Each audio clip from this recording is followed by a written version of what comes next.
Quiero empezar hoy el tema de la importancia del Mesías y por qué su muerte para cada uno de nosotros es algo fundamental, esencial, no es un accesorio más. Algunos han salido de nuestras comunidades, donde hay personas que dicen que solo necesitamos la Torá, no necesitamos nada más y que en realidad no necesitamos un mediador, por ejemplo, porque el judaísmo no enseña la necesidad de un mediador entre Hashem y los hombres, sino que podemos conectar directamente con él. Hoy quiero hablar 5 o 6 cosas sobre esas y esperemos que, Bezrat Hashem, podamos dilucidar un poco el tema.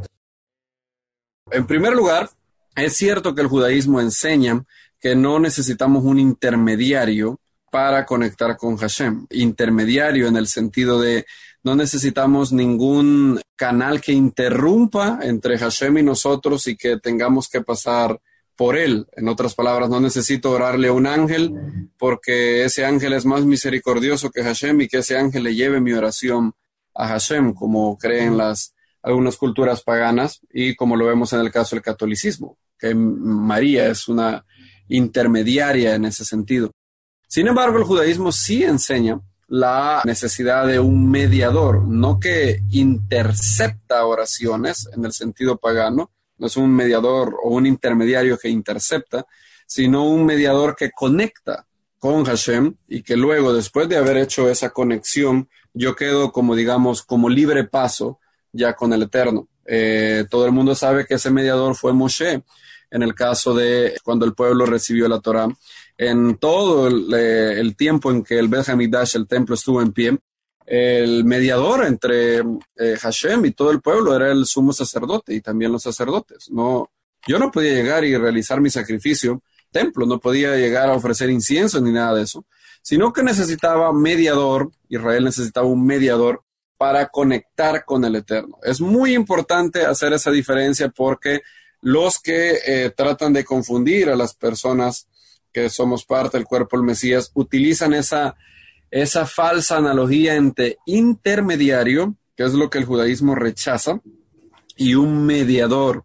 Intermediario es alguien que intercepta oraciones entre Dios y el hombre, y eso es algo que el judaísmo rechaza profundamente. Pero el concepto de mediador no es nada rechazable por el judaísmo. De hecho, la misma Torá nos enseña que cuando el pueblo oyó la voz del Eterno, ellos dijeron a Moshe, ve tú y habla tú con Hashem, y luego tú habla con nosotros, pero no hable Hashem directamente con nosotros. Y en los escritos de los Hasidim se menciona, por ejemplo, el concepto de un mediador. Por ejemplo, Nachman de Breslov, en Likutei Moharam, menciona que la conexión con un tzadik es el verdadero judaísmo y que es muy probable que hayamos perdido ese judaísmo hace 2000 años, dice él. Y noten que no es alguien que no es una figura respetada en el judaísmo. Estamos hablando de Rab Nachman de Breslov. Y él menciona eso. Voy a citar textualmente lo que él dice. Nachman de Breslov, Likutei Moharan 9. ¿Perdimos nuestro camino 2000 años atrás? ¿O quizás hemos encontrado el camino? Como sea, el profeta Isaías, que profetizó del Mesías, declaró que hemos de esperar una gran sorpresa. Todos nosotros nos descorríamos como ovejas, cada cual se apartó por su camino, mas el Eterno cargó en él el pecado de todos nosotros. Representa esta conexión a un tzadik como mediador, o es la conexión a el tzadik, el judaísmo original. Esa es la pregunta que Nachman de Breslov hace en Likutei Moharan 9. Y es curioso que muchos de los antimisioneros prefieran ocultar eso y no decir nada. Y ellos ocupan y tratan de confundir diciendo el judaísmo no enseña que necesitemos un mediador. Lo que ellos están diciendo es que no necesitamos un intermediario, ¿verdad? Alguien que intercepte oraciones, sino que alguien que nos conecte con Hashem. En esa misma línea también el gran rabino del siglo XIX, Yehiel Sevi Lichtenstein, que creyó en Yeshua como Mesías después de estudiar los escritos mesiánicos, él considera un pasaje que está en Juan, no recuerdo cuál es el pasaje ahora, en donde Yeshua dice, no les digo que yo voy a rogar al Padre por vosotros, sino que ustedes mismos le pedirán al Padre en mi nombre porque el Padre también los ama. Juan 16, 20 alguito. Juan 16, sí, 20. Por ahí es en la despedida de 16, 26, 27. Dice, en aquel día pediréis en mi nombre, y yo no les digo que yo voy a rogar al Padre por vosotros. El Padre mismo os ama, pues vosotros me habéis amado y habéis creído que yo salí de Elohim. En otras palabras, dice Rabbi Yehiel Zevi Lichtenstein, Yeshua está diciendo aquí que él no va a ser un intermediario cuyo rol va a ser interceptar oraciones y luego pasarlas a Hashem. Es decir, ese es el concepto católico, ¿verdad? Hay que orarle rosario a María para que orándole a ella le pase luego el recado al Eterno. Y eso no es el concepto de mediador de la cultura judía. Él dice, el Padre mismo los ama.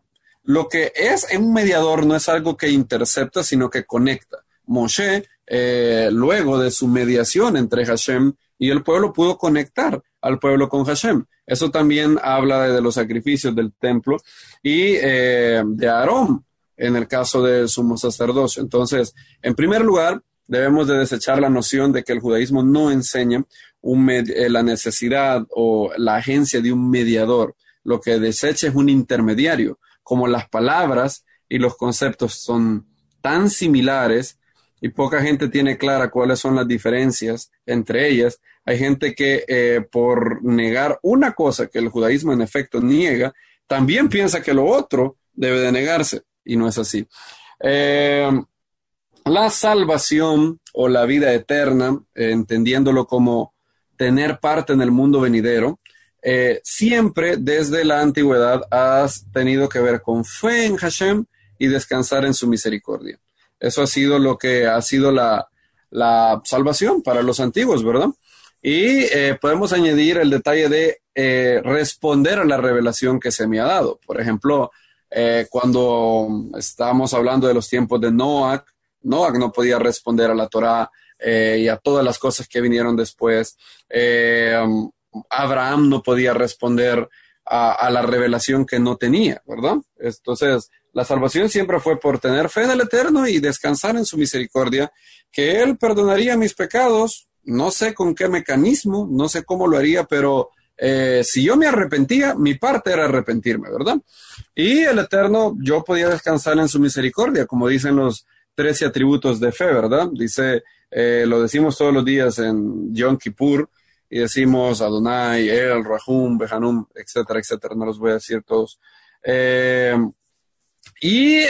La revelación que la gente antes de Yeshua tenía, muy pocos entendían el concepto del Mesías sufriente y todos tenían parte en el mundo venidero porque tenían fe en el Eterno, confiaban en su gracia, en su misericordia, y ellos sabían que el Eterno de alguna manera perdonaba los pecados en el concepto eterno.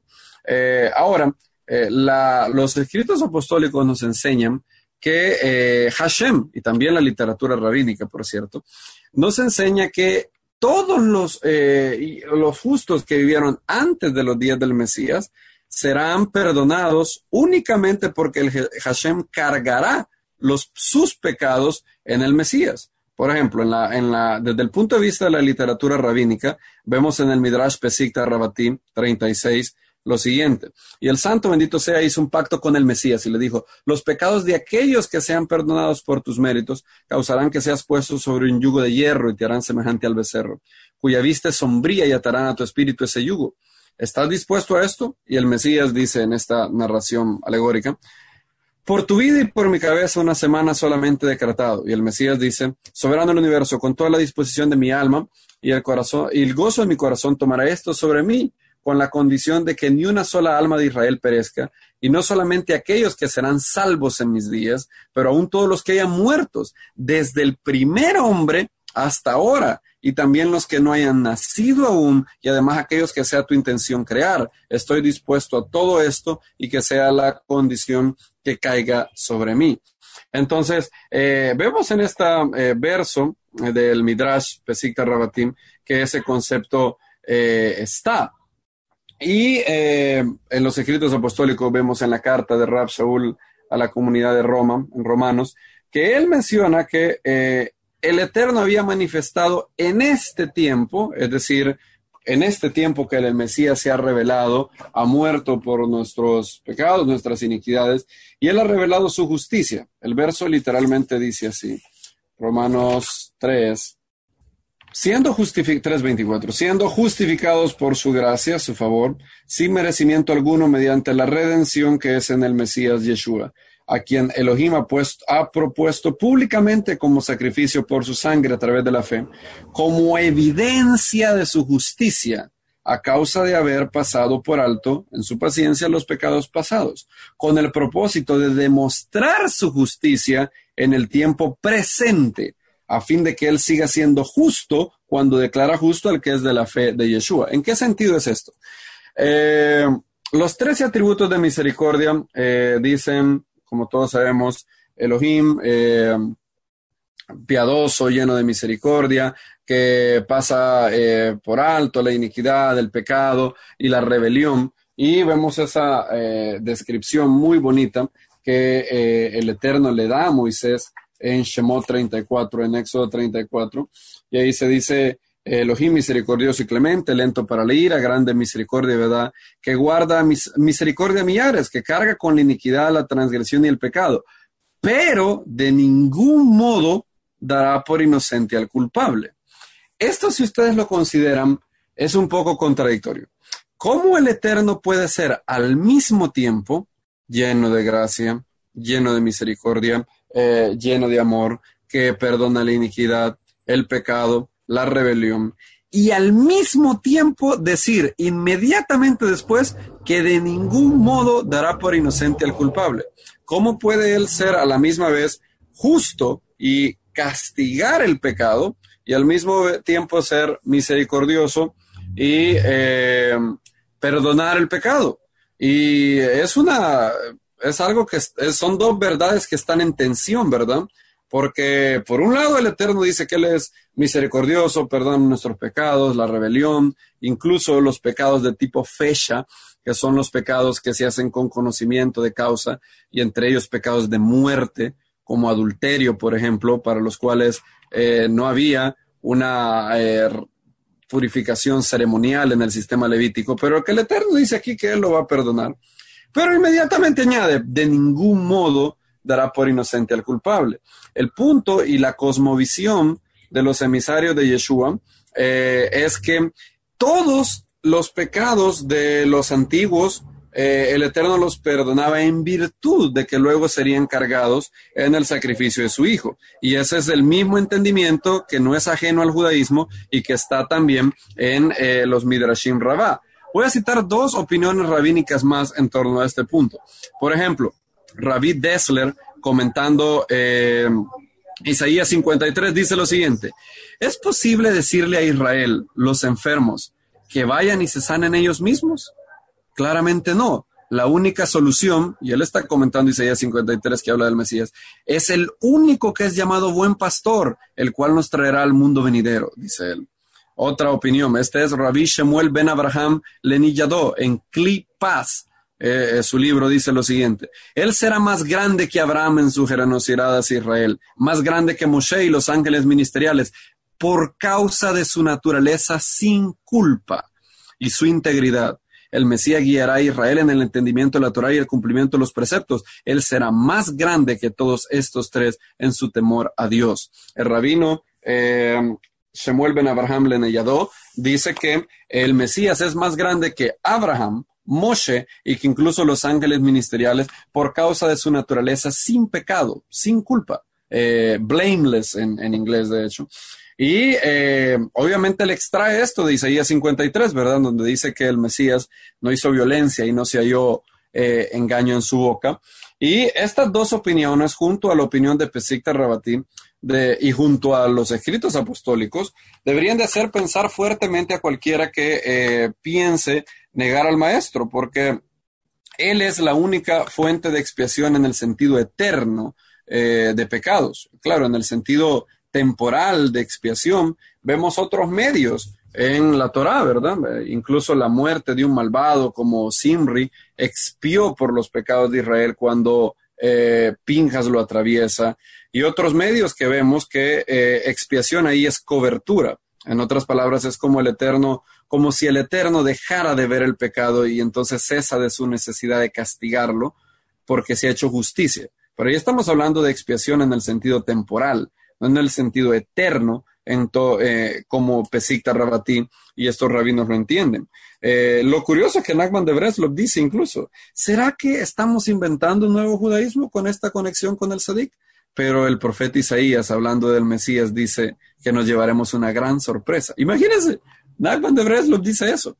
Y hay ahora gentiles que vienen del cristianismo y, por cierto, descubrieron el mundo de la Torá no por generación espontánea. No es que de repente iban pasando ellos un buen día, no creían en nada, no sé, leían el Popol Vuh y adoraban ídolos, y de repente un día dijeron, voy a ir a adorar al Dios de Israel, me he convencido que la Torá es verdad. No pasó así. ¿Quién los trajo a la Torá? ¿Quién fue el que los trajo? ¿Cómo saben ellos de Torá hoy? ¿Cómo pueden hoy decir que no necesitan ningún mediador si precisamente ya tuvieron un mediador en el pasado que los conectó con Hashem? Y vemos 4 opiniones fuertes de rabinos que están de acuerdo con lo que estamos hablando. Entonces, claro que la salvación en el sentido de tener parte del mundo venidero es fe, descansar en la misericordia de Hashem y responder a la revelación que se tiene. El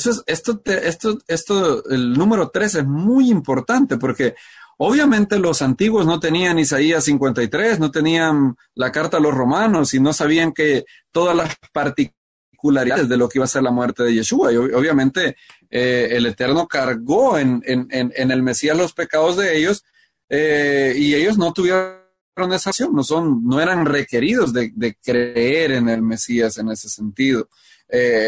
Y por eso es que no se les requiere esa revelación. Lo mismo es, por ejemplo, el caso de alguien que nace judío hoy en día y que tiene un velo de parte del Eterno, porque todos ustedes saben que hay un velo sobre el pueblo judío para que el Mesías no se vea y que haya mucha salvación entre el mundo gentil. Y eso es lo que ha estado pasando desde los últimos años. Por ejemplo, un grupo de rabinos ortodoxos muy fuertes, tanto de Israel como de Estados Unidos, firmó un documento diciendo que el cristianismo no es un accidente ni un error, sino que es un don a los pueblos y luz de las naciones.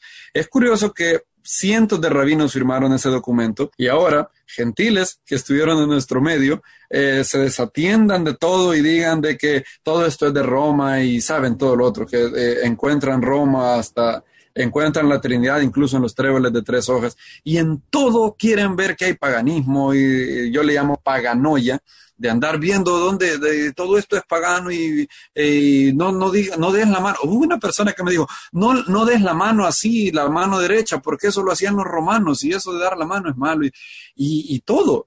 Alguien llegó al punto, conocí un triste caso de una persona que todo lo ligaba al paganismo, paganismo. Y un día se dio cuenta que los babilonios tenían un mes llamado Tishri, que tenían un día de la expiación en el mes de Tishri, que también comían cordero en la primavera. Y entonces dijo, wow, también la Torá viene del paganismo. Entonces ya no creyó ni en los escritos apostólicos ni en la Torá. Y después vio que había un 4º mes que se llamaba Tamuz. Y después vio que habían varias cosas que los babilonios tenían similares a Israel. Y después se dio cuenta que algunos egipcios se circuncidaron. Y entonces dijo, todo viene del judaísmo. Lo único que yo puedo tener para mi vida es mi conciencia y el espíritu del Eterno. No puedo confiar en ninguna escritura.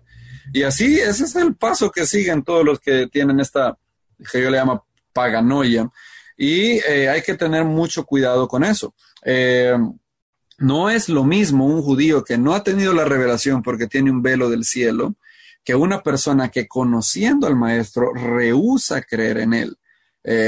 Claro que hay posibilidades de que un judío que no cree en Yeshua porque no se le da la revelación, pero si él es una persona que se humilla delante de Hashem según la revelación que él tiene, agrada al Eterno y confía en su misericordia, es claro que es posible que en el día del juicio Hashem le va a imputar a él la sangre del Mesías para perdonar eternamente sus pecados porque no tuvo esa revelación. Lo mismo es cierto, por ejemplo, de no solamente del pueblo judío, en este caso especial, sino de gentiles. Por ejemplo, una vez alguien me preguntó, ¿qué tal un inca o un maya del siglo IX, antes de que Colón trajera la Biblia?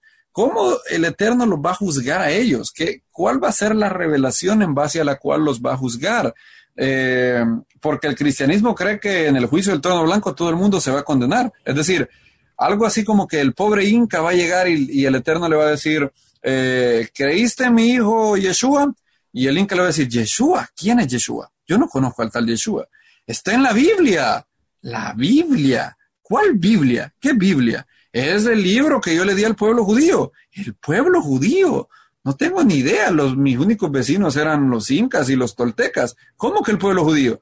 Y el Eterno le va a decir, no conociste ni a Yeshua, ni al pueblo judío, ni a la Biblia. Mala suerte. Te vas al lago de fuego. Y eso es lo que muchos círculos cristianos creen. Y obviamente no es cierto. Pablo dice, en Hechos, Rav Shaul, cuando está hablando en el Areópago, en Hechos capítulo 17, hablando incluso a personas que adoraban dioses falsos, dice lo siguiente: para que todos busquen a Elohim, por si tal vez palpando puedan hallarlo, aunque no está lejos de cada uno de vosotros, porque en él vivimos, nos movemos y existimos, como incluso de vuestros profetas, de vuestros poetas han dicho, porque linaje suyo somos. Aquí quisiera citar al rabí Yehiel Zevi Lichtenstein. El rabino judío Yehiel Zevi Lichtenstein fue un judío muy conocedor, que en el siglo XIX reconoció a Yeshua como Mesías y escribió un comentario que se llama Biur Lisifrei Brit Hadashah. Fue un comentario que él hizo en la Universidad de Leipzig, en Alemania. Y en ese comentario, en la página 1891, como ven es un comentario muy largo, él dice lo siguiente, comentando lo que Rav Shaul dice a Atenas. Este mundo es una gran oscuridad. Aquel que busca a Hashem y lo encuentra es como alguien que está palpando en la oscuridad. Pero quizás esto significa que Hashem, bendito sea Él, es incluso capaz de ser hallado por todo aquel que, digamos, palpando pueda hallarlo. En otras palabras, lo que Pablo está diciendo, que un gentil sin la revelación de la Biblia es como alguien en oscuridad que busca a Dios y que está como palpando. ¿Les ha pasado eso cuando se ha ido la luz? Bueno, no sé si en Colombia se va la luz, pero aquí algunas veces se va. Y claro que se va. Chiste de que el detector de sillones es el dedo pequeño del pie, ¿verdad? Porque siempre lo voy a primero. Claro. Y cuando alguien anda como palpando, esto es lo que Rabí Yehiel Zevi Lichtenstein dice. Entonces, la revelación en la cual Hashem va a juzgar al mundo que no ha conocido de la Biblia, que no estamos hablando de que son 10, 20, son miles, es la revelación de su conciencia, la que Rav Shaul dice que los gentiles que no tienen ley tienen algo en su conciencia que son ley para sí mismos, tienen una revelación básica de lo que es malo y tienen un intelecto suficiente para decir el politeísmo no hace sentido. ¿Se recuerdan cómo Abraham llegó a la fe, según la tradición, verdad? Él estaba viendo que la luna salía una hora y dijo, primero voy a adorar al sol, ¿verdad? Y luego vio que la luna vencía al sol porque la luna salía, pero luego vio que había un orden y dijo, debe de haber una inteligencia superior que creó todas estas cosas. De hecho, Daniel Juster, un judío creyente en Yeshua de Estados Unidos, escribe, de hecho, del reporte de unos misioneros cristianos que llegaron a la selva del Amazonas. Ellos llegan a la selva del Amazonas y se encuentran a una tribu de 10, 20 hombres que habían hecho algo bien curioso. Estos hombres jamás en su vida habían tenido contacto con la Biblia. No sabían ni de Biblia, no sabían ni de nada de Israel, nada, no sabían nada. Pero lo que pasó fue que uno de ellos tuvo algún sueños y también empezaron a meditar y llegaron a la conclusión de que todos los dioses que ellos adoraban eran falsos y que debía de haber un Dios arriba de todos los dioses o poderes celestiales, que era el único verdadero Dios y que a él debían de servir. Entonces, cuando los misioneros cristianos llegaron y se encontraron esto, fue algo increíble para ellos, porque sin la Biblia, sin nada, ellos habían llegado a la misma conclusión que Abraham vino, como se nos cuenta en el Midrash, ¿verdad? Y como nos cuenta Bereshit Rabbah y Rambam. Y mi pregunta, y la pregunta que yo me hice es, ¿qué hubiera pasado, por ejemplo, si esos hombres mueren antes de que estas personas lleguen y les presentan la Biblia? ¿Hubieran tenido parte en el buenos venidero? Yo creo que absolutamente sí, porque ellos estaban siendo fiel a la revelación que ellos tenían en ese momento. Fe, descansar en la gracia, en la misericordia, en el favor del Eterno y ser obedientes a la revelación que cada uno ha tenido, es lo que significa tener parte en el mundo venidero o no. Y por eso yo creo en la postura que se llama sería inclusivisionismo, algo así, no sé, o la visión ampliamente estrecha del tener parte en el mundo venidero, que dice que todos los que creemos en Yeshua y tenemos esa revelación, tenemos certidumbre de que tenemos parte en el mundo venidero. Estas cosas os he escrito para que sepáis que tenéis vida eterna y esa vida está en el Hijo. Tenemos certidumbre, tenemos certeza. Ahora, es posible, noten que no estoy hablando de certeza, es posible que muchas personas que no tuvieron la revelación de Yeshua, judíos por una razón, gentiles por otra razón, en el día del juicio, el Eterno, que es justo y misericordioso, va a juzgar caso por caso, y Él a las personas que de verdad fueron fieles a la revelación que tenían, les va a imputar los méritos del Mesías. Entonces, van a tener parte del mundo venidero tal como nosotros.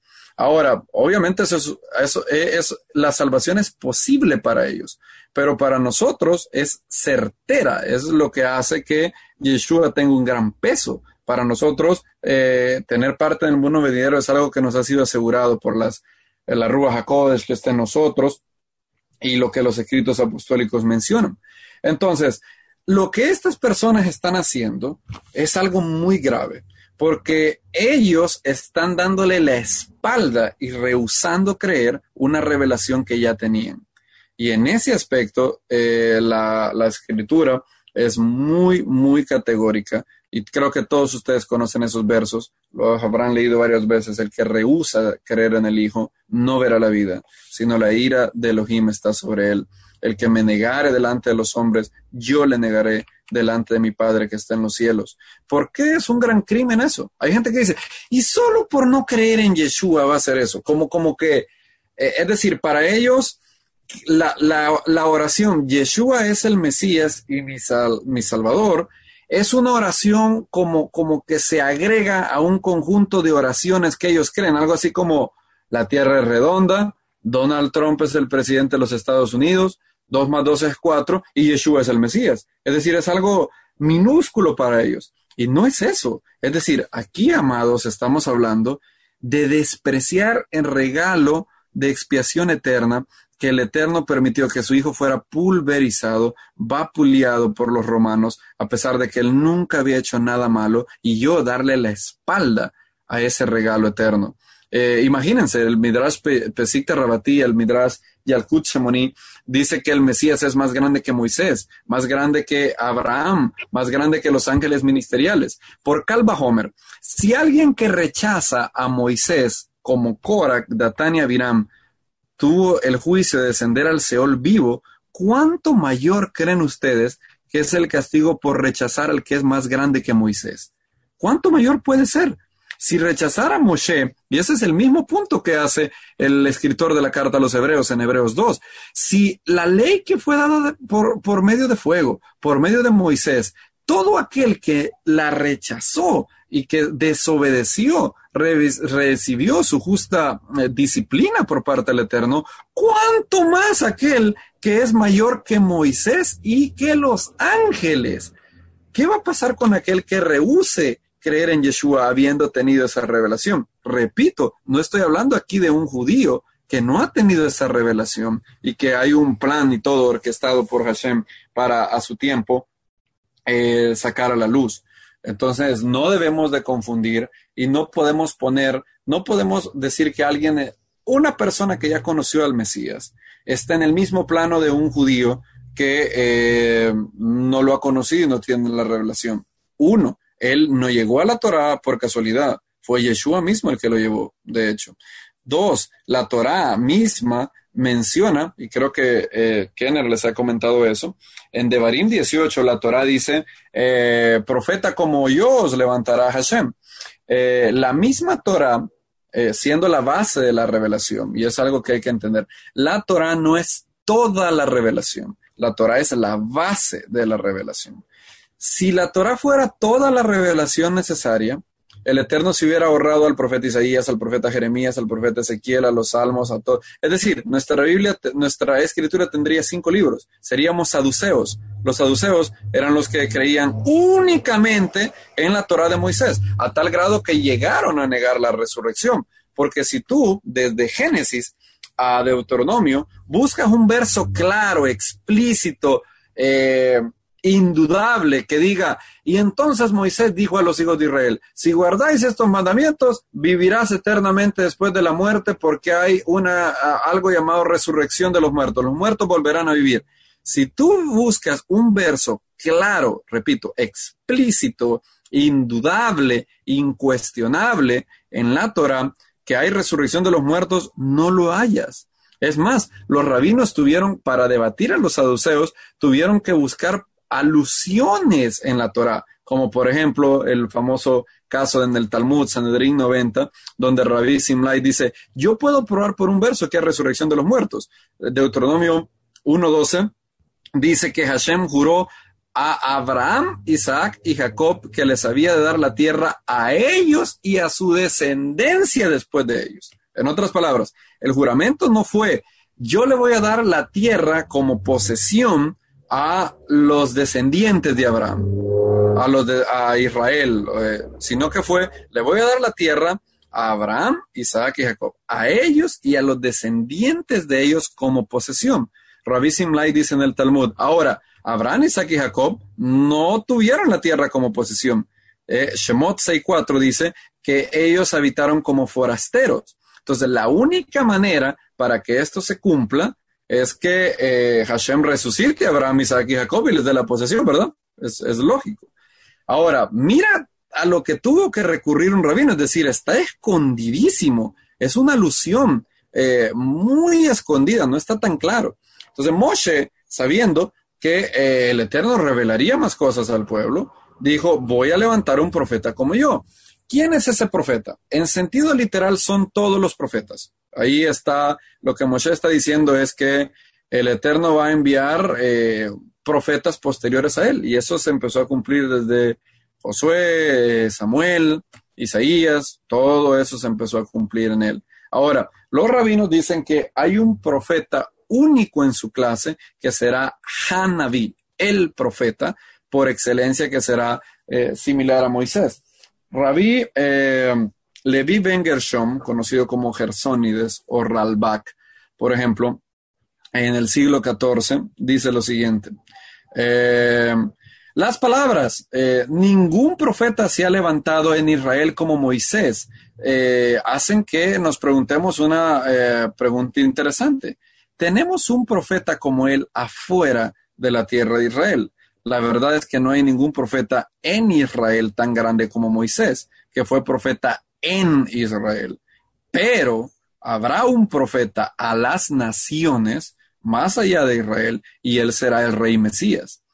De él está escrito en los Midrashim, he aquí mi siervo prosperará. Isaías 52 y 53. Él será más grande que Moisés. Sus milagros serán más grandes que los de Moisés, porque Moisés hizo que Israel viniera a servir a Hashem, pero el Mesías hará que las naciones enteras sirvan a Hashem. Y él dice que ese profeta único en su clase, es el Mesías. Y el Eterno pone una cláusula: el que no oiga las palabras que yo voy a hablar por aquel profeta, en la versión masoreta, yo le pediré cuenta. En la Septuaginta, que es muy antigua el código masoreta, dice, el alma de él será desarraigada. Es decir, no es algo tan a la ligera. El que no escuche a este profeta, el Eterno le pedirá cuenta, en el mejor de los casos, si nos quedamos con la versión masoreta, o va a desarraigar su alma del medio del pueblo. Es decir, no es algo, sí, yo tengo la Torá, pero no necesito al Mesías. Mentira, la misma Torá en Deuteronomio 18 te dice que tienes que obedecer al profeta como Moisés. Y si lo entiendes, independientemente de cómo lo entiendas, si lo entiendes como que ahí se está instituyendo a los profetas como un todo. Bueno, Yeshua fue un profeta. Si lo entiendes como que ahí está hablando del Mesías, Yeshua es el Mesías. De hecho, hay algo muy interesante que el creyente judío,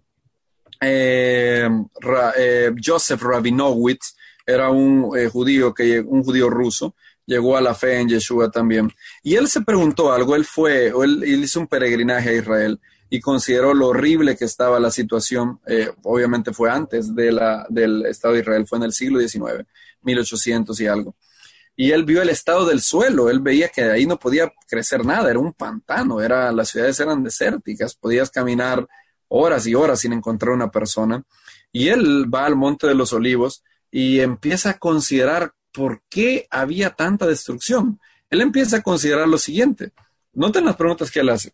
Primero, el exilio babilónico, que fue el resultado de idolatría, la gente adorando a Baal, a Asera, ofreciendo incienso a dioses extraños, asesinato y todas las cosas malas que pasaron. ¿Cuánto duró el exilio babilónico? Duró 70 años. Tuvimos un profeta, dice él, que nos advirtió sobre la destrucción del primer templo. Fue Jeremías. Y él nos advirtió que el primer templo iba a ser destruido. Pero ahora tenemos algo curioso. El segundo templo fue destruido. Y no lleva 70 años de destruido. Lleva miles de años. ¿Cómo es posible que Hashem no nos advirtiera? ¿Cómo es posible que cuando el primer templo se destruyó, el Eterno nos mandó varios profetas, siendo Jeremías el que nos dijo de 1001 maneras que el templo se iba a destruir y el babilonio vendrá, servido al rey de Babilonia, si no el babilonio va a venir, va a poner fuego a todo esto? Y eso que el exilio duró 70 años y fue por idolatría. ¿Qué hicimos como pueblo? ¿Qué hicimos como pueblo judío para merecer que el templo se destruya por miles de años? Y el Eterno no nos pudo mandar un profeta en la época en que el templo se destruyó. ¿Por qué no nos mandó un profeta en la generación que vio esto a decirnos, hey, el templo va a ser destruido y va a ser horrible, van a pasar años sin esto? Y luego él consideró, y estando en el Monte de los Olivos sin ser un creyente, él tiene una revelación del Mesías. Y él tiene la revelación de que en efecto el Eterno había mandado un profeta más grande que Salomón, más grande que Jeremías, a advertir al pueblo diciéndoles, si no os arrepentís, todos pereceréis igualmente. Si solamente en este día tú supieras lo que significa tu paz, pero está encubierto a tus ojos, y vendrán días en donde las naciones te rodearán y estrellarán a tus hijos contra la peña, por cuanto no conociste el día de tu castigo, el día de tu visitación. Jerusalén, Jerusalén, que matas a los profetas y apedreas a los que te son enviados. ¿Cuánto quise hacer el kibutz galuyot, hacer que tus exiliados vinieran y reunir a tus hijos como la gallina reúne sus polluelos, pero no quisiste. Por tanto, tu casa es dejada desierta y no me veréis más hasta que digas, bendito es el que viene en el nombre del Eterno.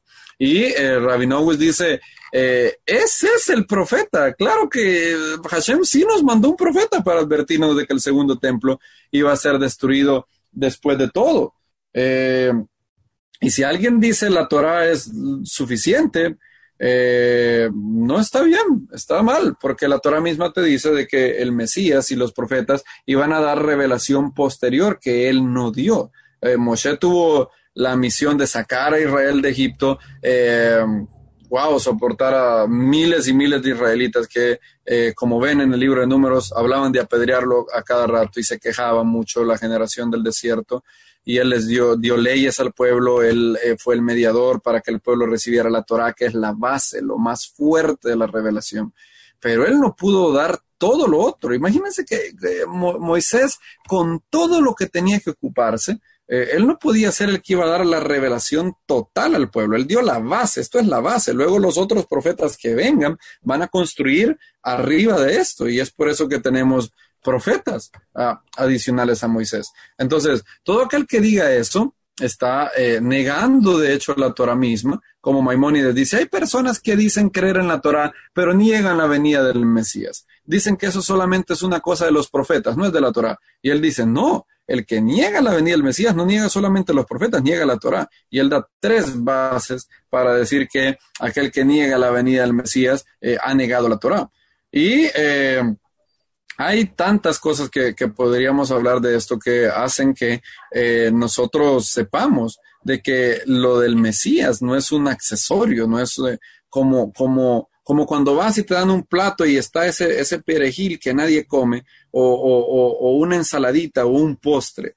Es decir, es algo esencial, y nosotros, a la luz de la resurrección de Mashiach y de la evidencia fuertísima que hay, al ser el milagro más comprobable de toda la historia, sabemos que lo que él dijo y lo que sus emisarios dijo es verdad, y él nos ha revelado que en su muerte nosotros tenemos perdón y redención de pecados. ¿Cómo vamos a negar eso?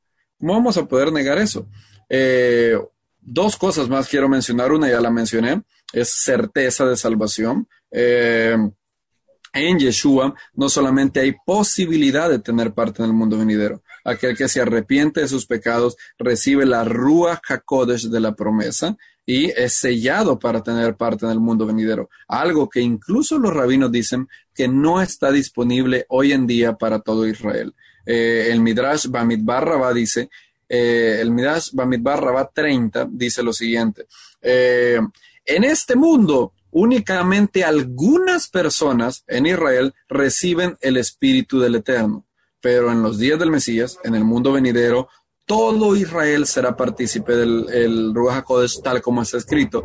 Aquí vienen días, derramaré mi espíritu sobre toda carne. Joel 2:28. En otras palabras, si tú ves, ¿había Ruach HaKodesh en Israel antes del Mesías? Sí, pero los rabinos dicen que no era una experiencia disponible a todo el pueblo, sino que era disponible únicamente a algunos que el pueblo, que el Eterno levantaba como parte del pueblo para hablarles de Hashem y de que debían de volverse de su mal camino. Pero no eran todos. Incluso el Espíritu del Eterno descendía sobre algunos profetas y luego se iba, como vemos en el caso de Sansón, que se nos dice, el Espíritu descendió sobre él. Y luego, versículos después, nos vuelve a decir, y el Espíritu descendió sobre él. Y luego nos vuelve a decir, y el Espíritu descendió sobre él. Y hay tantas veces que uno dice, ¿cómo que el Espíritu descendía cada rato sobre él? Los rabinos dicen, es porque la experiencia del Espíritu del Eterno no era universal para todo Israel, sino que era únicamente disponible a algunos individuos, y ni siquiera había la certeza que el Espíritu iba a aparecer, iba a permanecer, sobre la persona que recibía el Ruach HaKodesh del Eterno. Luego se dice, Rashi también dice que en los días del Mesías, todo aquel que tenga un corazón de carne, como dice Ezequiel 36, va a tener el Espíritu del Eterno morando en él. Abarbanel dice que en la era mesiánica toda la humanidad, no solamente el pueblo judío, porque había debate entre toda carne. ¿Qué es toda carne? El Espíritu del Eterno ahora está disponible, decían los rabinos, para algunos entre Israel, los líderes, algún rey, algún profeta, pero no para todos. Cuando Joel dice toda carne, ¿a quién se refiere con toda carne? Decían los rabinos. Y había discusión. Por ejemplo, Radak menciona que solamente se refiere a Israel. Es solamente, cuando dice toda carne, se debe entender toda carne de Israel, ¿verdad? Todo judío. Pero habían algunos que decían no, que era más universal el asunto, que incluso los gentiles en los días del Mesías iban a poder tener Ruach HaKodesh. Y esa fue, por ejemplo, la opinión de Abarbanel. Abarbanel dice lo siguiente sobre eso. Voy a citar eso. La cita del... Perdón, la cita del Midrash es Bamidbar Rabá 15:25. Yo dije Bamidbar Rabá 20, hay que corregir eso. El santo bendito sea, ahora lo tengo aquí. Dice, en este mundo solo unos pocos individuos han profetizado, pero al mundo venidero todo Israel será hecho profeta, como se dice, pasará después, que derramaré mi espíritu sobre toda carne, tus hijos y tus hijas profetizarán. Esta es la exposición dada por Rabí Tanhumá, hijo de Rab Abba. Esa es la cita del Midrash.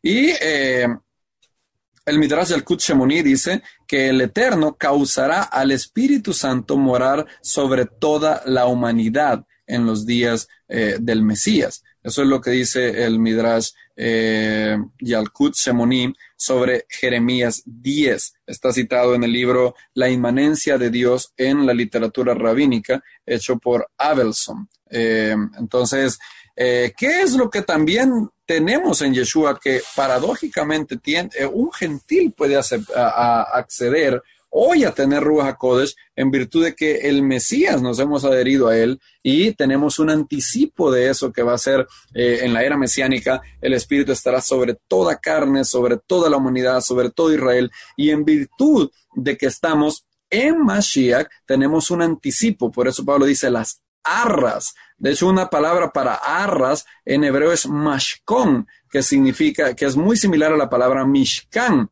Es muy probable que Pablo haya hecho un juego de palabras en eso, que tenemos el mashkon, las arras del Espíritu, y como tal, en el sentido metafórico, somos un mishkan, templo y morada del Espíritu del Eterno por las arras que tenemos. Eso, los rabinos mismos dicen que eso no está disponible para el pueblo judío hoy.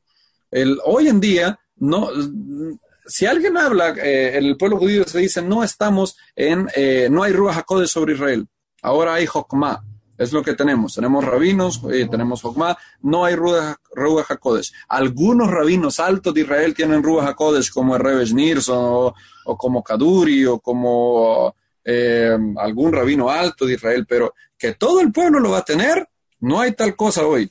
Ellos mismos lo aceptan y el Midrash lo acepta. ¿Y cómo vamos a negar eso también? Esa es otra de las razones por las cuales el Mesías no es una cosa añadida más, sino que es algo esencial. Entonces, haciendo un sumario rápido, ¿por qué el Mesías es necesario? Bien, Isaías 53, el verso por excelencia que habla sobre la justificación eterna, dice que Israel mismo necesita al Mesías muriendo por el pecado del mundo. Hay abundantes rabinos que dicen eso. Citamos el Midrash Pesicta Rabatim, a Rab Nachman de Breslov y a Rabbi Dessler y a otro rabino también para comprobar eso. Tener parte del mundo venidero implica tener fe, descansar en la misericordia del Eterno y ser obediente a la revelación que tenemos, ¿verdad?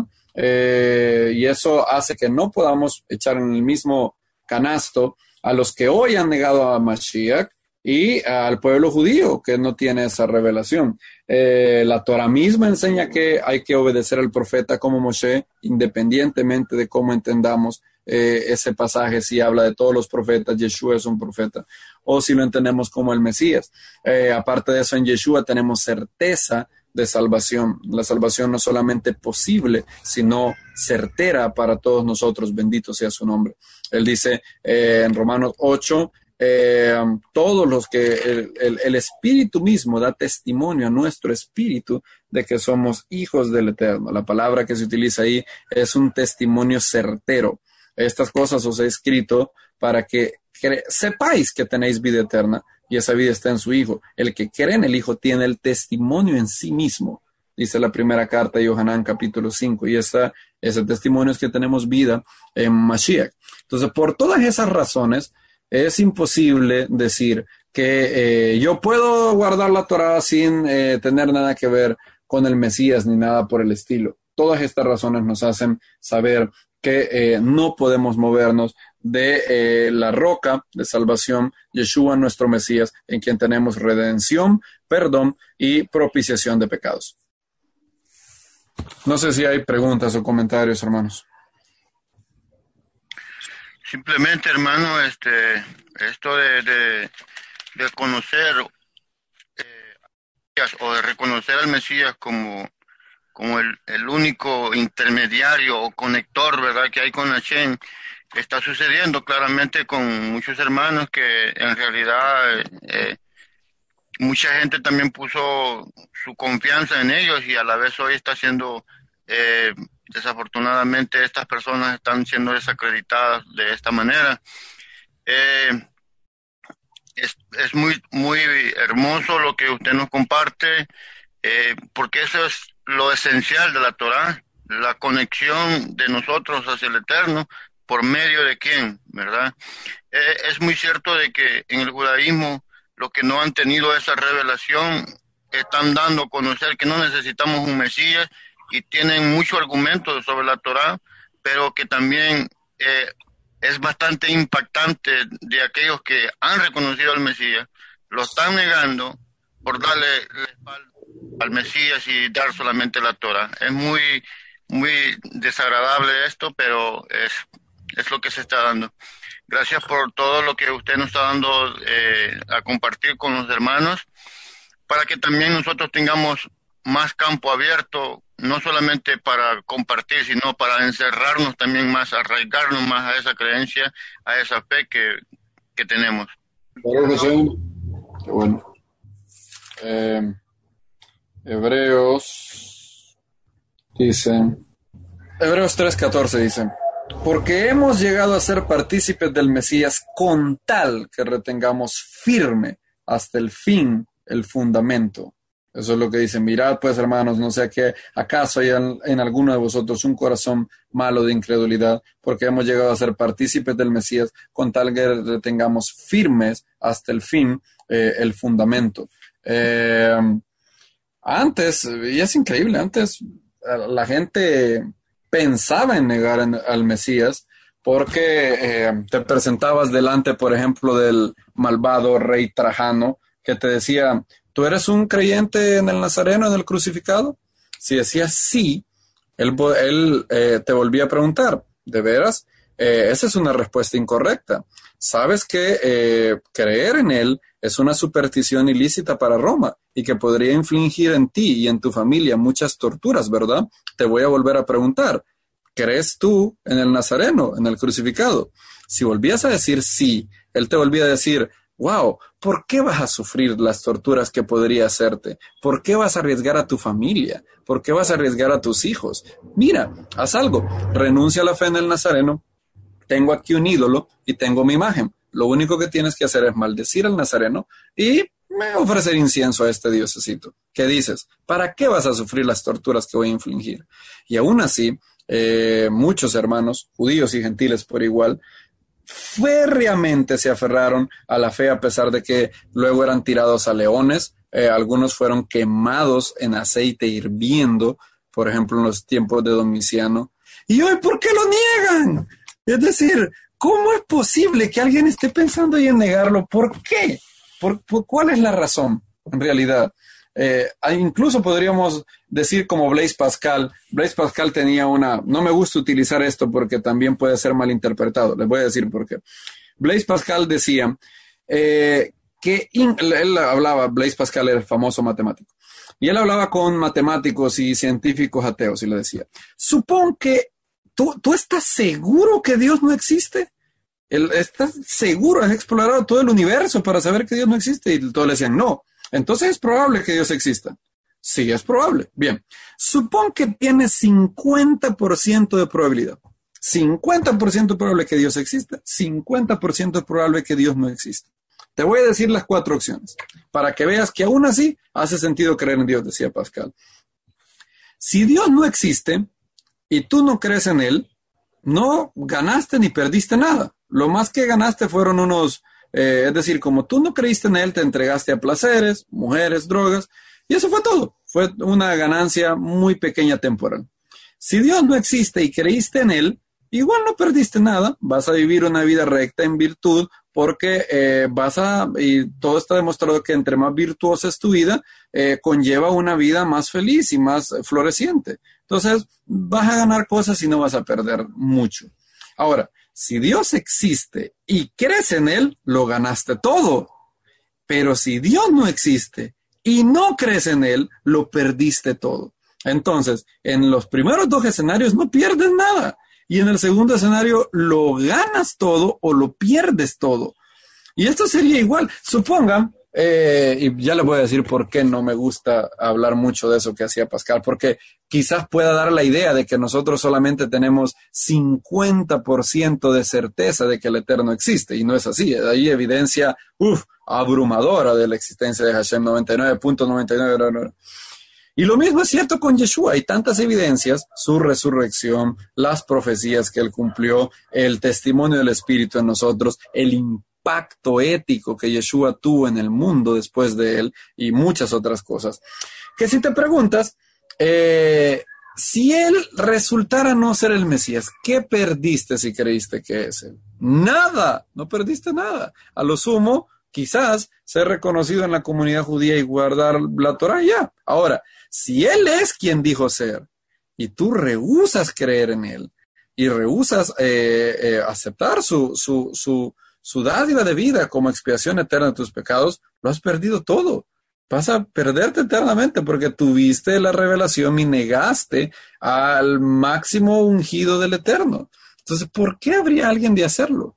Y si alguien dice, no, Yeshua solo es un buen rabino, Yeshua solo es un buen justo o algo así, cualquier persona que diga las cosas que Yeshua dijo, o es el Mesías o es un lunático que hay que encerrar en un manicomio. Porque si alguien dice, yo soy la resurrección, la verdad y la vida, yo soy el camino, la verdad y la vida, el que cree en mí aunque esté muerto vivirá, yo soy la puerta, yo soy la luz del mundo, o de verdad es el Mesías, o es un lunático, pero no me parece la opción intermedia de, es una buena persona por ahí. Si alguien dijo las cosas que él dijo y él no era el Mesías, él es alguien totalmente fuera de su mente. Y sería un lunático, pero todos sabemos que no es eso, sino que la primera opción es la verdad, y él es el Mesías.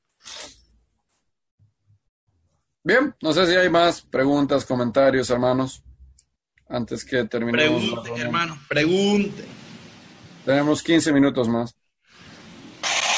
Oiga, mi hermano Isaac, bueno, gusto escucharlo por aquí. Ya lo habíamos escuchado hace un ratico, pero otra vez. ¿Sabe que yo he notado, hermano, como un común denominador entre estas personas que una vez conocieron al Mesías y ahora le niegan? Se escudan en una careta de aparente intelectualismo. Yo no estoy contra el intelectualismo. Me parece que el intelectualismo bien vivido conduce incluso al conocimiento de Dios, según dice el Rambán sobre Abraham, ¿verdad? Pero la gente se escuda en esto para disfrazar algo. He notado que en la mayoría de los casos, esta gente que termina negando el Mesías provienen de sectas cristianas que son de las más carismáticas. No solamente carismáticos, sino de esos recalcitrantes, de esos que son su secta y no la otra, dentro del mismo cristianismo.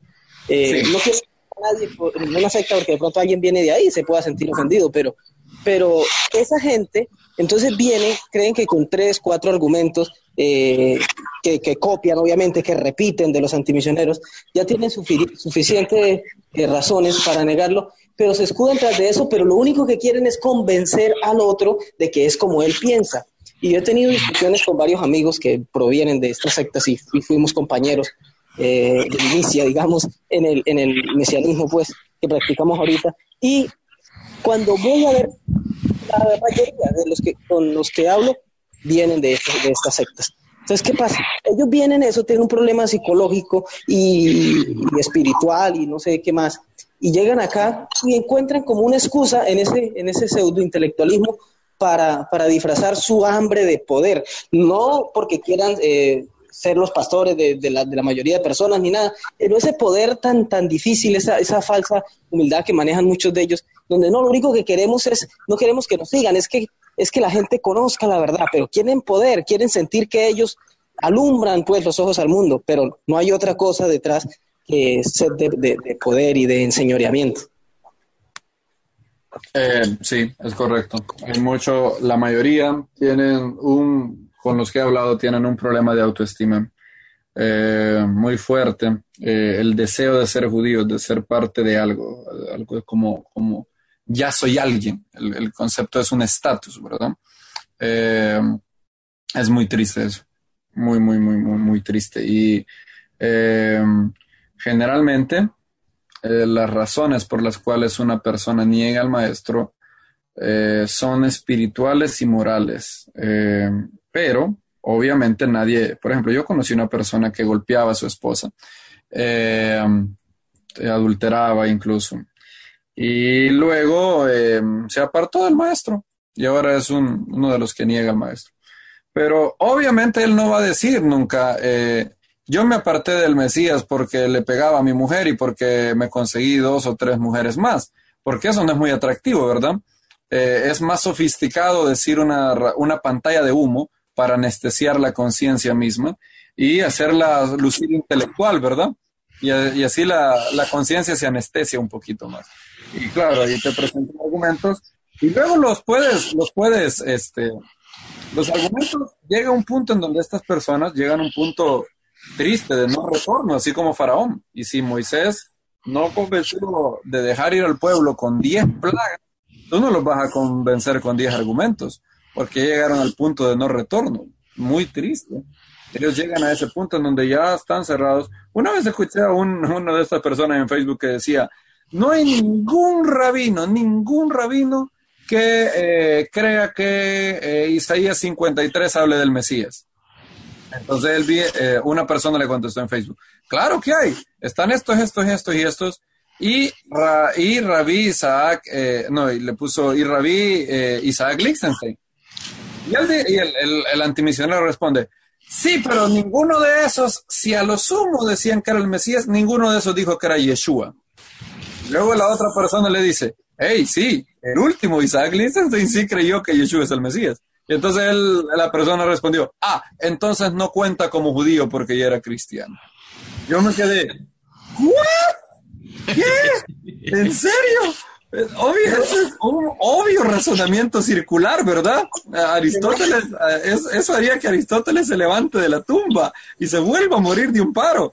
Un obvio razonamiento circular, pero ¿creen ustedes que le importó? Absolutamente no. Porque quiero tener la razón y ya. El otro día que usted nos compartió los audios que hizo sobre las 4 lumbreras, los 2 Lichtenstein, Paul Jack y... Sí. Se los compartí a un amigo, bueno, ya no somos ni amigos, le compartí eso porque estaba dudando de la fe en el Mesías.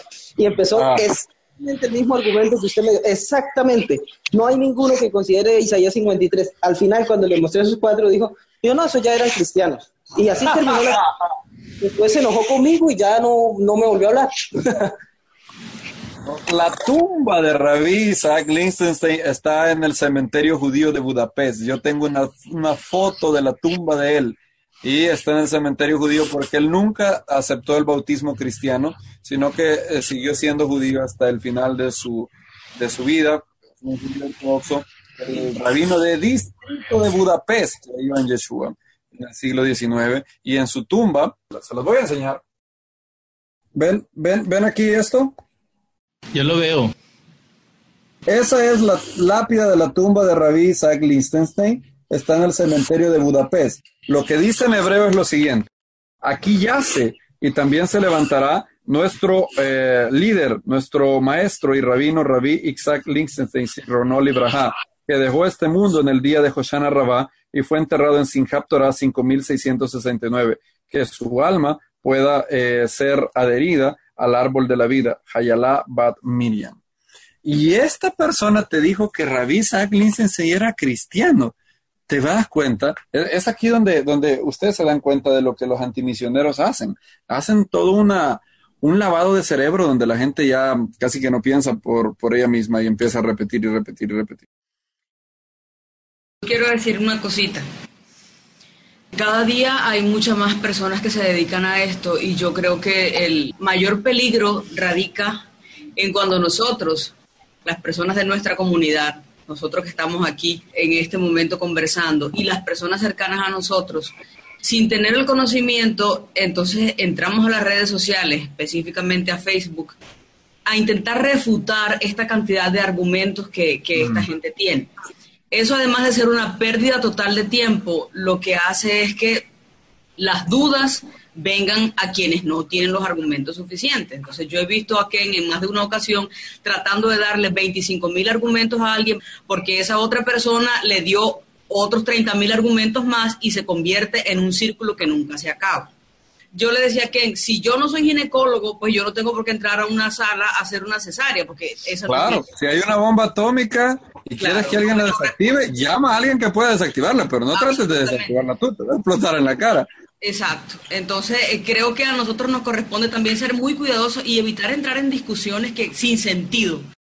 Estas personas no están buscando en Facebook a alguien que les ayude a llegar a la luz porque ellos entendieron a su modo de ver que tienen la luz. Entonces, y ya está. Y ya no quieren saber nada más. Solo están queriendo encontrar algo que les valide lo que ellos ya decidieron y no están abiertos a decir algo más. Bueno, hermanos, shalom a todos y que el Eterno los bendiga y bendiga la obra de sus manos. Amén. Shalom. Gracias. Shalom, hermanos.